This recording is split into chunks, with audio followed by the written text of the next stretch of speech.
പാർട്ടിയെയും നേതാക്കളെയും രൂക്ഷമായി വിമർശിച്ച് വി കുഞ്ഞികൃഷ്ണന്റെ ഗ്രന്ഥം.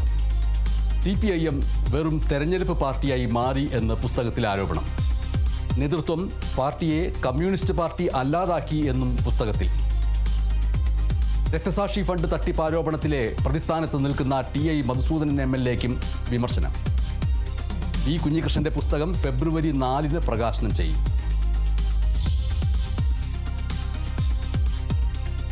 ശബരിമല സന്നിധാനത്ത് വീണ്ടും ശാസ്ത്രീയ പരിശോധന നടത്താൻ ഒരുങ്ങുകയാണ് പ്രത്യേക അന്വേഷണ സംഘം. പരിശോധന ശബരിമലയിലെ സ്വർണ്ണപ്പാളികളുടെ അളവ് തിട്ടപ്പെടുത്താനായിരിക്കും. എത്ര സ്വർണം ബാക്കിയുണ്ട് എന്നത് പരിശോധിക്കും. സന്നിധാനത്തെ പാളികളിൽ നിന്ന് വീണ്ടും സാമ്പിൾ ശേഖരിക്കും. VSSയിൽ തന്നെ പരിശോധന നടത്താനാണ് പ്രത്യേക അന്വേഷണ സംഘത്തിൻ്റെ നീക്കം.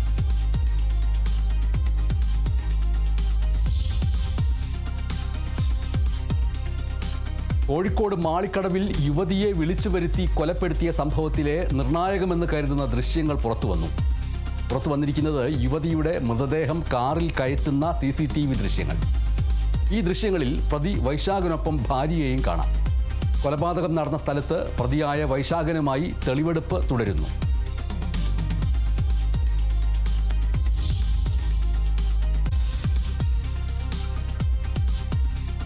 SIRൽ പേര് ചേർക്കാനും ഒഴിവാക്കാനും അപേക്ഷ സമർപ്പിക്കാനുമുള്ള സമയം ഇന്ന് അവസാനിക്കുകയാണ്. ഇതുവരെ പേര് ചേർക്കാൻ അപേക്ഷിച്ചിട്ടുള്ളത് 11 ലക്ഷത്തോളം പേരാണ്. 37 ലക്ഷത്തിലധികം പേർ രേഖകൾ ഹാജരാക്കണം. ഹിയറിംഗും പരിശോധനയും ഫെബ്രുവരി 14 വരെയാണ്. ഇതുവരെ പുറത്തായത് 9868 പേരാണ്.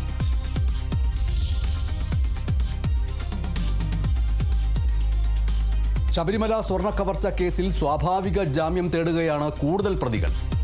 മുൻ എക്സിക്യൂട്ടീവ് ഓഫീസർ സുധീഷ് കുമാർ ഇന്ന് ജാമ്യാപേക്ഷ നൽകും. കൊല്ലം വിജിലൻസ് കോടതിയിലായിരിക്കും ജാമ്യാപേക്ഷ നൽകുക. റിമാൻഡിലായി 90 ദിവസം പിന്നിട്ടതോടെയാണ് ജാമ്യത്തിനുള്ള നീക്കം.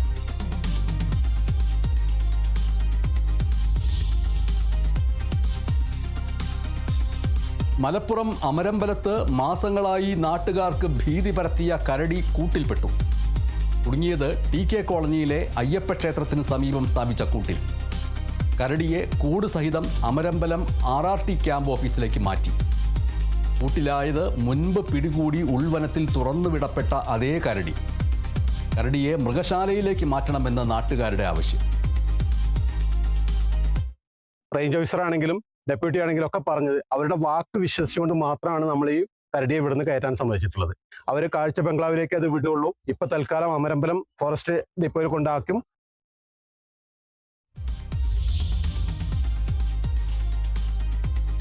ഇന്ത്യയും ന്യൂസിലൻഡും തമ്മിലുള്ള അവസാനത്തെ 2020 മത്സരം നാളെ തിരുവനന്തപുരത്ത് നടക്കും. രാത്രി 7 മണിക്ക് കാര്യവട്ടം ഗ്രീൻഫീൽഡ് സ്റ്റേഡിയത്തിലായിരിക്കും മത്സരം. ആരാധകരുടെ ശ്രദ്ധാകേന്ദ്രമായി സഞ്ജു സാംസൺ. ഇരു ടീമുകളും ഇന്ന് പരിശീലനത്തിലിറങ്ങും.